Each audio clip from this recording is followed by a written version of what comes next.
Good morning everyone. सभी को सुप्रभात। कैसे हैं आप लोग? सब कोई बढ़िया। चलिए आज हम लोग स्टार्ट करेंगे क्लास 10th का एक टॉपिक जिसका नाम है पावर सेलिंग। बहुत ज्यादा इंपॉर्टेंट टॉपिक है ये समझने के लिए, बिकॉज क्लास 9th में आप लोगों ने डेमोक्रेसी के बारे में पढ़ा, डेमोक्रेसी से रिलेटेड बहुत सारी चीजें पढ़ी। आज हम लोग क्लास 10th की एक बहुत ज्यादा इंपॉर्टेंट चैप्टर जो है पावर सेलिंग, इसको हम लोग पढ़ने वाले हैं। ठीक है ना। पावर सेलिंग बहुत ही ज्यादा इंपॉर्टेंट चैप्टर है। क्यों? क्योंकि पावर सेलिंग ये बताता है कि डेमोक्रेसी में अगर आपको डेमोक्रेसी को अच्छे से समझना है या फिर डेमोक्रेसी क्या है, तो डेमोक्रेसी को समझने के लिए आपको पावर शेयरिंग जो है बहुत ज्यादा इंपॉर्टेंट हो जाती है। क्योंकि विदाउट पावर शेयरिंग डेमोक्रेसी जो है वो एक फ्लॉज है। बात समझ में आ रही है ना? तो डेमोक्रेसी को समझना है तो आपको पावर शेयरिंग समझना होगा। क्योंकि अगर पावर शेयरिंग नहीं है तो हम बोल सकते हैं कि वो डेमोक्रेसी जो है वहां पे आपको सही democracy, right democracy, true democracy जो है आपको देखने को नहीं मिलेगी। तो इस चैप्टर में पावर शेयरिंग की इंपॉर्टेंस क्या होती है, पावर शेयरिंग की इंपॉर्टेंस क्या होती है इन द पावर शेयरिंग की इंपॉर्टेंस क्या होती है, इसको समझने के लिए हमें दो एग्जाम्पल से थ्रू पढ़ना है। एक एग्जाम्पल है श्रीलंका और एक एग्जाम्पल है बेल्जियम। और इस एग्जाम्पल के थ्रू हम लोग पढ़ेंगे कि पावर शेयरिंग की इंपॉर्टेंस क्या होती है ना डेमोक्रेसी, और पावर शेयरिंग कितना ज्यादा इंपॉर्टेंट है डेमोक्रेसी में। देखिए क्लास 9th में आपने क्लास क्लास 9th में जितने भी चैप्टर पढ़े ना, क्लास 9th में आपने जितने भी चैप्टर पढ़े थे सिविक्स से रिलेटेड, वहां पे आपको फिलोसफिकल बेस्ड जो है चैप्टर्स थे, सारे के सारे फिलोसफिकल बेस्ड थे चैप्टर्स। लेकिन आप क्लास 9th में 10th में जब आप पढ़ोगे तो ये प्रैक्टिकल बेस्ड जो है आपके चैप्टर्स हैं। आपने क्लास 9th में डेमोक्रेसी को समझा, ठीक है ना, इंस्टीट्यूशंस ऑफ डेमोक्रेसी के बारे में पढ़ा, ठीक है, कॉन्स्टिट्यूशन के बारे में पढ़ा, तो आपने मोटा मोटी जो है हम बोल सकते हैं कि ओवरव्यू ले लिया है डेमोक्रेसी का on the basis of philosophy. अब हम लोग इस क्लास 10th में जो है जो हम डेमोक्रेसी के बारे में पढ़ेंगे, इसमें हम लोग क्लास 10th में हम लोग प्रैक्टिकल अप्रोच ऑफ डेमोक्रेसी के बारे में पढ़ेंगे, प्रैक्टिकल अप्रोच के बारे में पढ़ेंगे। और हम ये देखेंगे डेमोक्रेसी रियलिटी में कैसे वर्क करती है। ठीक है ना। डेमोक्रेसी के कौन कौन से टूल्स होते हैं और किस तरीके से वर्क करती है डेमोक्रेसी। इस चैप्टर में मोस्टली हम लोग पढ़ने वाले हैं पावर शेयरिंग के बारे में। एक डेमोक्रेसी के अंदर पावर शेयरिंग कितना ज्यादा इंपॉर्टेंट है, तो इसको समझने के लिए हमें समझना है दो केस। एक केस है श्रीलंका का और एक केस है बेल्जियम का। लेकिन हम स्टार्ट करेंगे पहला केस जो है वो बेल्जियम से। बेल्जियम का एग्जांपल समझते हैं। देखिए बेल्जियम जो है, बेल्जियम एक कंट्री है। ये है बेल्जियम कंट्री, यूरोप।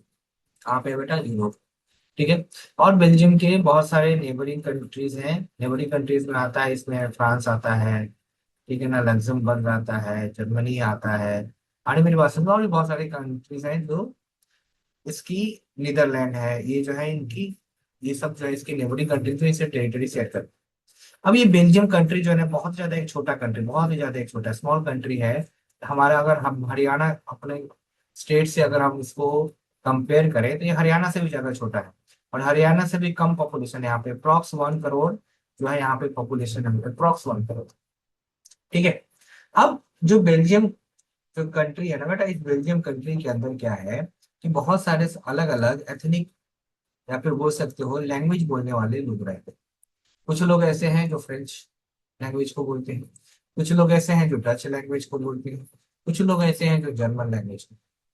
तो मोस्टली जो है आपको ये तीन लैंग्वेज बोलने वाले पीपल जो है आपको बेल्जियम के अंदर जो है आपको देखने को मिले। अब इस बेल्जियम की जो कैपिटल है वो है ब्रुसेल्स। ठीक है ना। और इस ब्रुसेल्स का जो कैपिटल है, इस यहाँ पे भी जो रहने वाले लोग हैं, यहाँ पे भी जो लैंग्वेज बोलने वाले लोग हैं वो अलग अलग लोग हैं। यहाँ पे कुछ लोग ऐसे हैं जो डच बोलते हैं और कुछ लोग ऐसे हैं जो फ्रेंच बोलते हैं।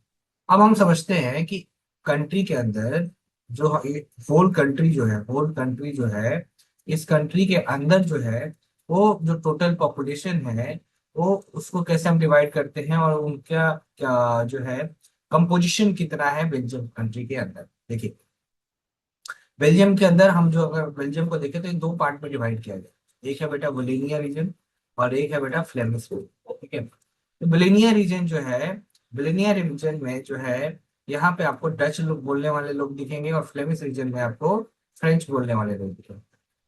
सॉरी, वोलोनिया में आपको फ्रेंच स्पीकिंग मिलेंगे और वोलोनिया में आपको फ्रेंच स्पीकिंग मिलेंगे और फ्लेमिश रीजन में आपको Dutch speaking. Dutch and French. अगर हम इनकी टोटल पॉपुलेशन की बात करें तो कंट्री की टोटल पॉपुलेशन का 49% पॉपुलेशन जो है वो बोलता है फ्रेंच, और 50% पॉपुलेशन जो है वो बोलता है डच, और 1% पॉपुलेशन जो है वो बोलता है जर्मन। तो बोलेनिया में रहने वाले जो पीपल्स हैं वहाँ के 49% लोग जो है वो फ्रेंच बोलते हैं। फ्लेमिश में रहने वाले लोग जो है 50% पीपल जो है वो डच बोलते हैं, और रिमेनिंग 1% पीपल जो है वो जर्मन स्पीकिंग। ये पूरी कंट्री की जो है कंपोजिशन है on the basis of language. Okay, so यहाँ तक क्लियर है सभी को? अगर यहाँ तक क्लियर है तो हम लोग आगे बढ़ते हैं। तो ये जो है कंपोजिशन आपको समझ में आ गया कि जो ब्रसल्स जो कंट्री है, इस ब्रसल्स कंट्री के अंदर जो है अलग अलग रीजन्स हैं, और अलग अलग रीजन्स में अलग अलग लैंग्वेज बोलने वाले पीपल। ये ऑल ओवर द कंट्री की बात कर रहे हैं। अगर हम बोले कि वहां पे 1 करोड़ पॉपुलेशन है तो उसके 50% पॉपुलेशन जो है वो डच स्पीकिंग है, और 49% पीपल जो है वो फ्रेंच स्पीकिंग है, और 1% पीपल जो है वो जर्मन स्पीकिंग है। अब हम बात करते हैं ब्रुसेल्स। ब्रुसेल्स ब्रुसेल्स क्या है? कैपिटल है बेल्जियम, कैपिटल। और इस ब्रुसेल्स के अंदर दो लैंग्वेज बोलने वाले लोग हैं, एक है बेटा फ्रेंच और एक है डच। जो फ्रेंच स्पीकिंग पीपल हैं, फ्रेंच स्पीकिंग पीपल, यहाँ पे टोटल पॉपुलेशन का 18% पॉपुलेशन जो है वो फ्रेंच बोलता है, और 20% पॉपुलेशन जो है वो डच बोलता है। हम क्या देख रहे हैं कि ऑल ऑल ओवर कंट्री की बात करें, ऑल ओवर कंट्री में तो मेजोरिटी में कौन है? ऑल ओवर कंट्री में मेजोरिटी में कौन है? तो डच पीपल हैं, क्योंकि टोटल पॉपुलेशन उनका 50% है। और माइनॉरिटी में कौन है? माइनॉरिटी में जो है वो फ्रेंच पीपल है एंड जर्मन पीपल।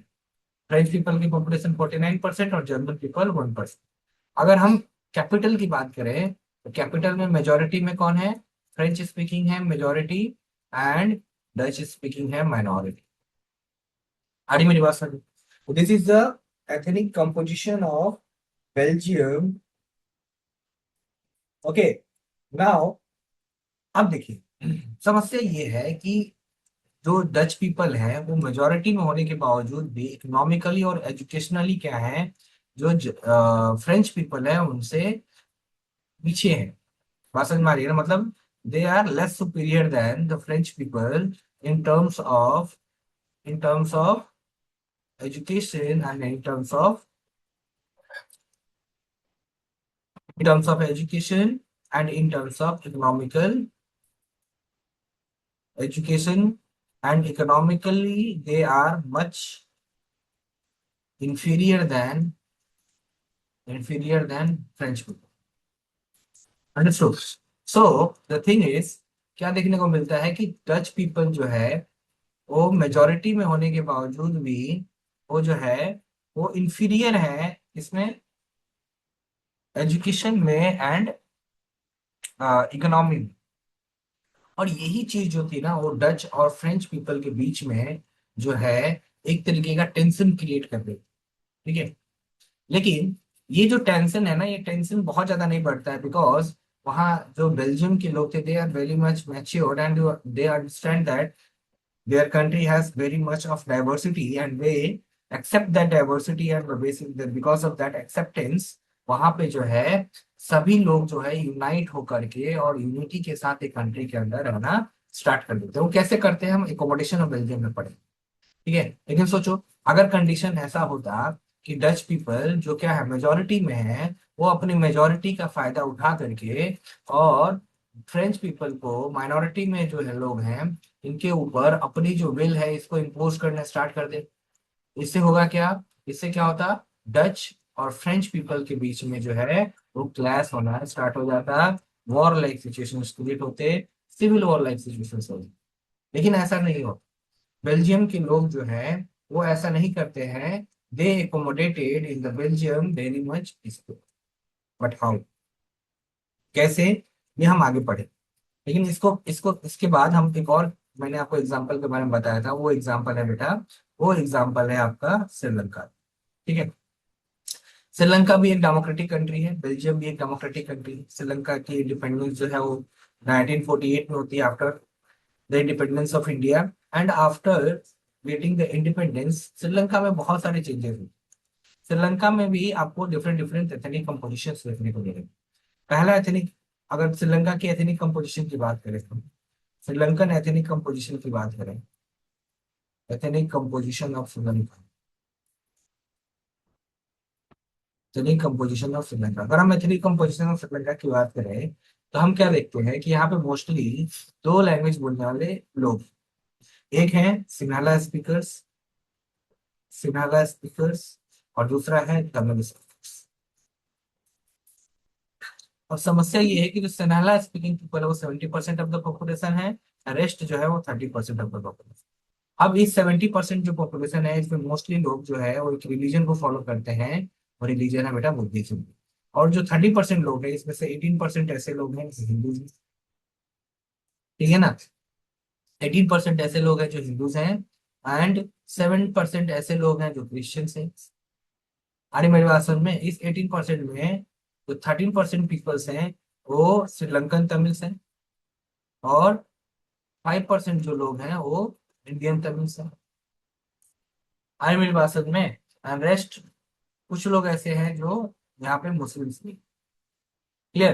तो इस तरीके की आपको जो है एथनिक कंपोजिशन जो है वो श्रीलंका की आपको देखने को मिलती है। तो यहाँ पे मेजोरिटी में कौन है, मेजोरिटी में जो लोग हैं वो है सिन्हाला स्पीकर्स, जो सिन्हाला जो है लैंग्वेज बोलते हैं, ये लोग मेजोरिटी में। क्लियर।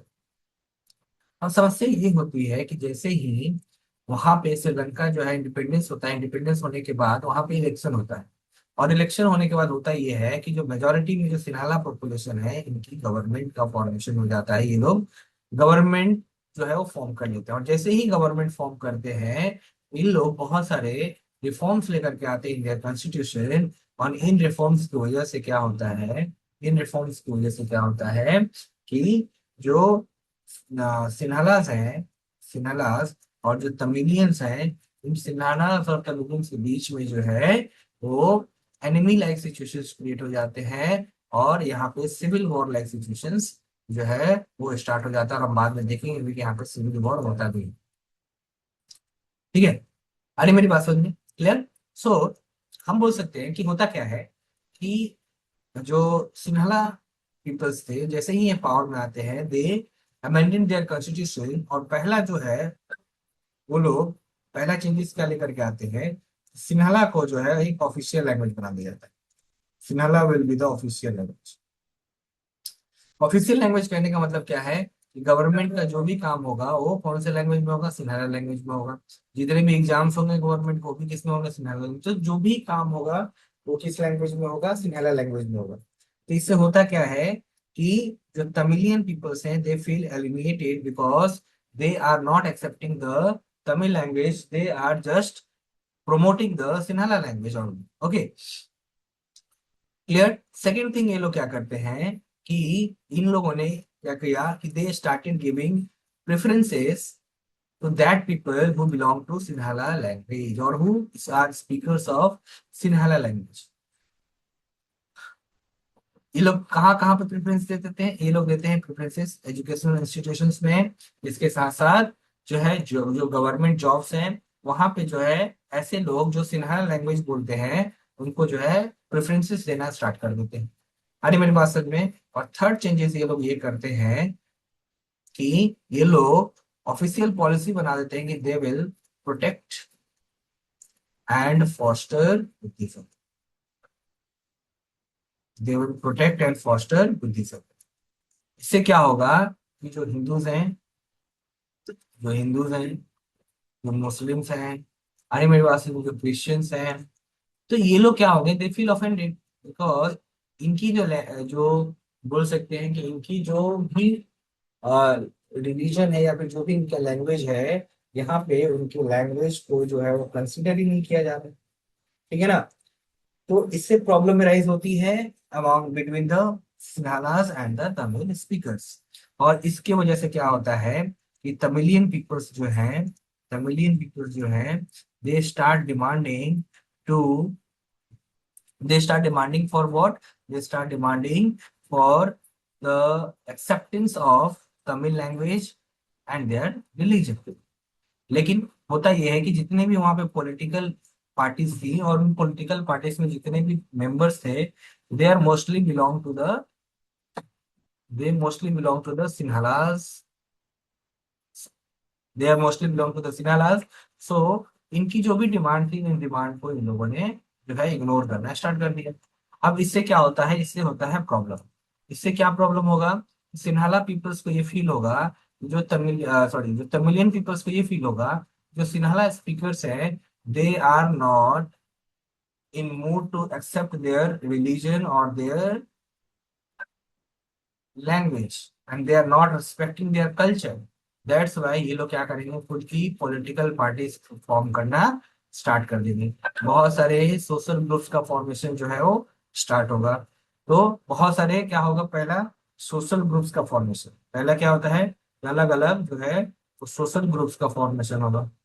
ठीक है, बहुत सारे सोशल ग्रुप्स, अलग अलग पॉलिटिकल पार्टीज का फॉर्मेशन होगा, जिसमें पॉलिटिकल पार्टीज का फॉर्मेशन होगा जिसमें मोस्टली लोग कौन से लोग होंगे, मोस्टली लोग जो होंगे वो तमिलियन पीपल होंगे। तो इन लोगों ने 1990 तक जो है क्या किया, पीसफुली जो है प्रोटेस्ट किया, डिमांड रखा, लेकिन बार बार बार बार जो है वो क्या हो रहा था कि जो गवर्नमेंट थी, किसकी, सिनालास की जो गवर्नमेंट थी, इनकी डिमांड को जो है वो इग्नोर करते रहे। और इस इग्नोरेंस की वजह से होता क्या है कि एक एंगरनेस क्रिएट होता है अमॉन्ग द तमिलियंस, और यही एंगरनेस क्या होता है, श्रीलंका में सिविल वॉर लेकर के चला। और अप्रोक्स देखा जाए तो बहुत लंबे समय तक जो है ये सिविल वॉर चलता है, और बहुत लेट में आकर के श्रीलंका जो है वो स्टेबलाइज होता है। तो इससे हमें क्या देखने को मिलता है कि एक कंट्री जो है बेल्जियम, एक कंट्री है बेल्जियम, जहाँ पे भी, जहाँ पे आपको डाइवर्सिटी देखने को मिलती है, अलग अलग लैंग्वेज में बोलने वाले लोग हैं, वो लोग अपने आप को इस तरीके से क्या करते हैं, अकोमोडेट करते हैं, ताकि वो लोग क्या कर सके, पीसफुल जो है, पीसफुल तरीके से वो जो है रह सके। लेकिन वहीं पे श्रीलंकन लोग जो है, यहाँ पे क्या देखने को मिलती है कि एक पॉपुलेशन जो मेजोरिटी में है वो कोशिश कर रही है कि सारा पावर जो है मेजोरिटी के पास रहे, और माइनॉरिटी को जो है कोई पावर ना दे। इस वजह से क्या देखने को मिलता है, ये देखने को मिलता है कि civil war like situations create होते हैं। तो बेल्जियम में सिविल वॉर लाइक सिचुएशंस क्यों नहीं क्रिएट हो रहा, क्या हुआ वहां पे, इस तरीके से वहां पे लोगों ने अपने आप को एकोमोडेट किया, इसको समझने के लिए हमें नेक्स्ट टॉपिक पढ़ना है, और वो टॉपिक है एकोमोडेशन ऑफ।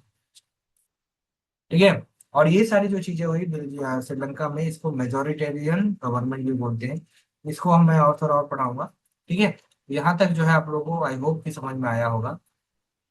ठीक है, तो आज के लिए हम लोग इतना ही रखते हैं, बाकी हम लोग फिर कभी। Thank you so much for watching. Don't forget to like, comment, and subscribe before you go. We can't wait to see you in our next video. Bye for now.